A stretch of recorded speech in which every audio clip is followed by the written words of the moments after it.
नई संसद भवन में महिलाओं का 33% आरक्षण पारित हो गया। अब राज्यसभा में नारी शक्ति वंदन अधिनियम, महिला आरक्षण बिल 2023 पारित होने के बाद बीजेपी मुख्यालय में जश्न की पूरी तैयारी हो चुकी है। भारतीय जनता पार्टी के कार्यालय में देश के प्रधानमंत्री नरेंद्र मोदी पार्टी जी मुख्यालय पहुंच गए हैं। बीजेपी महिला मोर्चा की कार्यकर्ताओं ने प्रधानमंत्री मोदी का स्वागत किया, जहां बहुत खुशी के साथ महिलाओं ने मोदी जी का बैंड बाजे के साथ स्वागत किया। बीजेपी मुख्यालय के बाहर कलाकार वाद्य यंत्र बजाते हुए दिखे। वहीं बीजेपी महिला मोर्चा की कार्यकर्ताओं ने नाचकर जश्न मनाया। इस कार्यक्रम में बीजेपी के राष्ट्रीय अध्यक्ष जेपी नड्डा भी पार्टी मुख्यालय पहुंचे। इस दौरान बीजेपी मुख्यालय में पार्टी की सभी महिला सांसद मौजूद रहेंगी। जश्न में शामिल अलीना नाम की एक महिला कार्यकर्ता ने समाचार एजेंसी एएनआई को बताया कि प्रधानमंत्री देश की महिलाओं के लिए बहुत अच्छा काम कर रहे हैं और उम्मीद है कि वह इस काम को जारी रखेंगे। कार्यकर्ता ने कहा, पीएम मोदी वास्तव में अच्छा काम कर रहे हैं और वह सभी महिलाओं को समान मानते हैं। वह महिलाओं का सम्मान करते हैं और भेदभाव नहीं करते। हमें उम्मीद है कि वह सभी महिलाओं के लिए इसी तरह काम करते रहेंगे। राज्यसभा में महिला आरक्षण बिल पास होने पर केंद्रीय कृषि राज्य मंत्री शोभा करंदलाजे ने कहा, हम महिलाओं की खुशी यहां पर दिखा रहे हैं। पूरे देश में ऐसा माहौल है क्योंकि हमने इसके लिए बहुत साल इंतजार किया। महिलाओं की बहुत बड़ी आबादी है और महिलाओं को ध्यान में रखते हुए पीएम मोदी ने उनकी इच्छा पूरी की है, इसलिए हम और खुशी मना रहे हैं। राज्यसभा ने गुरुवार 21 सितंबर को लोकसभा के साथ साथ राज्य विधानसभाओं में महिलाओं के लिए 33% आरक्षण देने के विधेयक को सर्वसम्मति से पारित कर दिया। बिल के समर्थन में 214 सांसदों ने वोट किया। वहीं इस बिल के विरोध में किसी ने भी सांसद ने विरोध में वोटिंग नहीं किया। प्रधानमंत्री नरेंद्र मोदी ने राज्यसभा से महिला आरक्षण बिल पास होने पर ट्वीट किया।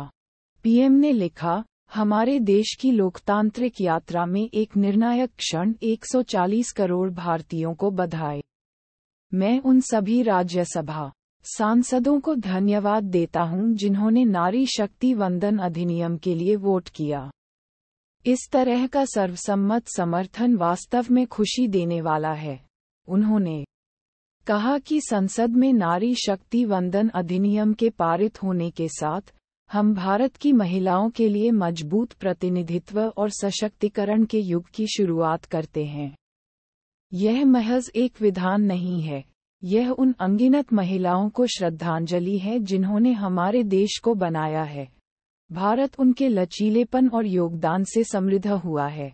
प्रधानमंत्री जी ने आगे लिखा, जैसा कि हम आज मानते हैं कि हमें अपने देश की सभी महिलाओं की ताकत, साहस और अदम्य भावना की याद आती है। यह ऐतिहासिक कदम ये सुनिश्चित करने की प्रतिबद्धता है कि उनकी आवाज को और भी अधिक प्रभावी ढंग से सुना जाए। बिल के पक्ष में लोकसभा में डाले गए 454 वोट। बीते दिन ये बिल लोकसभा से भी पास हुआ था। इस बिल के पक्ष में लोकसभा में 454 वोट डाले गए थे, जबकि इसके विरोध में 2 वोट एआईएमआईएम सांसदों ने डाले थे। इसके बाद आज राज्यसभा से बिल पास हो गया। अब ये बिल राष्ट्रपति के पास भेजा जाएगा।